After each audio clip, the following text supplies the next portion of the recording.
চলি থকা বান পৰিস্থিতিৰ সময়তে আমাৰ বংকোৱালত মথাউৰিটো ভাঙি প্ৰায় ৭২খনমান গাঁৱৰ অসুবিধাৰ সন্মুখীন হৈছে, তেওঁলোকে দুৰ্যোগৰ সন্মুখীন হৈছে। ভাঙি যোৱা মাথাউৰিটো মন্ত্ৰী অতুল বৰা ডাঙৰীয়া, বিধায়ক বিশ্বজিৎ ফুকন ডাঙৰীয়া আমি সকলোৱে পৰিদৰ্শন কৰিলো।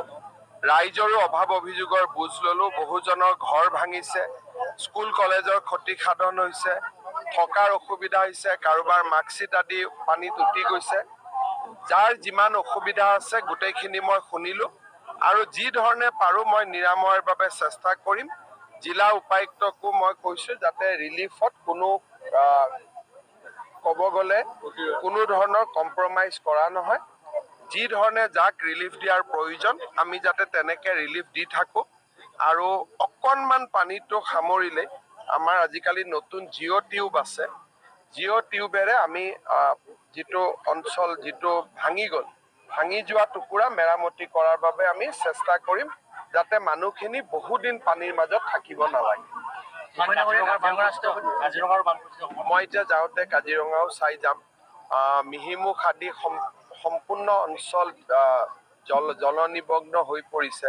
কাজিৰঙাত ইমান পানী হোৱা নাছিল, তথাপিতো ট্ৰেফিক মুভমেণ্ট আদি কণ্ট্ৰল কৰা হৈছে যাতে কোনো জন্তু দুৰ্ঘটনাগ্ৰস্ত হ'ব নোৱাৰে। আৰু যোৱাকালিৰ পৰাই আমাৰ বন বিভাগৰ গোটেই বিষয়াসকল ইয়াত আছে আৰু এটা বেটেলিয়নো আমি ইয়ালৈকে কালিৰ পৰা আহিব দিছো, যাতে এইকেইদিন সিঁচৰিত হৈ থকা বন্য জন্তুখিনি প্ৰতিপালন কৰিব পৰা যায়। মথাউৰি ছিঙাৰ সম্ভাৱনা এতিয়া আছে। আজি আমাৰ কলিয়াবৰৰ হাতীমূৰাত মথাউৰি ছিঙিছে, বুঢ়ীদিহিং নদীত তিনিচুকীয়াত এটা মথাউৰি ছিঙিছে, মাজুলীত এটা মথাউৰি ছিঙিছে, বিশ্বনাথ জিলাতো কৃষি বান্ধ এটা ছিঙিছে। এতিয়ালৈকে মোৰ হাতত থকা খবৰ মতে এইকেইটা, আৰু যদি কিবা মই ইয়াত থকাৰ সময়ত কিবা হৈছে নাই হোৱা এইটো মই অলপ পিছত গম পাম। কিন্তু বৰ্তমানলৈকে বুঢ়ীদিহিঙৰ মথাউৰিটো, মাজুলীৰ মথাউৰি, বংকোৱাল আৰু হাতীমূৰা আৰু বিশ্বনাথত এটা সৰু কৃষি বান্ধ, এইকেইটা ভঙাৰ খবৰ আমালৈকে আছে। এটা ভাল খবৰ যে ডিব্ৰুগড়ত আজি ডিব্ৰুগড় যোৰহাট দুয়োটাতে ব্ৰহ্মপুত্ৰ বিপদ সীমাৰ তললৈকে বৈছে।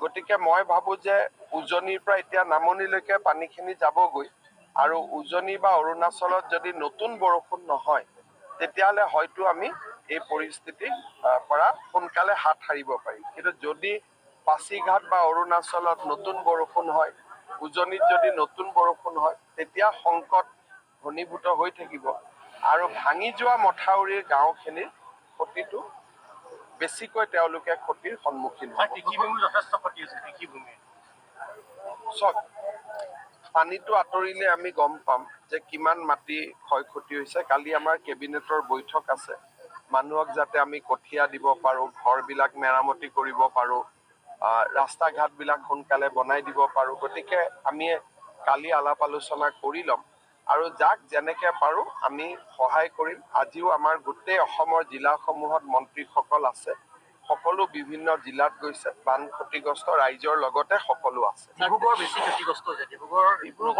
ডিব্ৰুগড় নগৰত এটা বিশেষ সমস্যা আছে, কিন্তু যোৱাকালি গধূলিৰ পৰা আমি চুইচ গেটখন খুলিব পাৰিছো, পানী লাহে লাহে ব্ৰহ্মপুত্ৰৰ ফালে গৈছে। যদি নতুনকৈ ব্ৰহ্মপুত্ৰ উফন্দি নুঠে তেতিয়াহ'লে মই ভাবো যে ডিব্ৰুগড়ৰ চহৰৰ পানীখিনি কালি বা পৰহিৰ ভিতৰত নোহোৱা হ'ব। ইয়াৰ মাজত ময়ো এদিন ডিব্ৰুগড়লৈকে যাম, খা খবৰ ল'ম। তেওঁলোকে কৈছে যি লাগে তাকে সহায় কাৰণে যি লাগে আমি কৰিম বুলি কৈ থৈছে। গতিকে এই মুহূৰ্ততটো আমাৰ আগে পিছে যিমান ক্ষতিগ্ৰস্ত হয় তাৰ তুলনাত এতিয়ালৈকে ক্ষতিগ্ৰস্ত ইমান হোৱা নাই, আমি চম্ভালিব পাৰিম। কিন্তু যদি ক্ষতি বেছি হয় তেতিয়াহ'লে কেন্দ্ৰৰ আমি সহায় ল'ব লাগিব। দেৰগাঁৱকে ধৰি বিভিন্ন প্ৰান্তত আমি দেখিছোঁ বানপানীত যেতিয়া পানী সোমাই আহে তেতিয়া জলমগ্ন হৈ কিছু মৃত্যু হয়। ধেমাজিতো 2জনৰ মৃত্যু হৈছে, সৰু পথাৰতো 3জনৰ মৃত্যু হৈছে। তেনেকুৱা দুখজনক খবৰ আহি আছে। অলপমান আমি সজাগ সচেতনতা তেনেকে আমি নিজক বচাব চেষ্টা কৰিব লাগিব দুৰ্যোগৰ ইমান হোৱা নাই। বান্ধ কিছু কমাৰ পিছতে ভগ্ন মথাউৰি নতুন পদ্ধতিৰে মেৰামতি কৰা হ'ব। কেন্দ্ৰই বানপানীৰ বাবে অসমত যি প্ৰয়োজন হ'ব সকলো সহায় কৰিব বুলি মন্তব্য কৰে মুখ্যমন্ত্ৰী ডক্টৰ হিমন্ত বিশ্ব শৰ্মাই। নিউজ ডেস্ক ৰিপৰ্ট দৈৰতি অসম।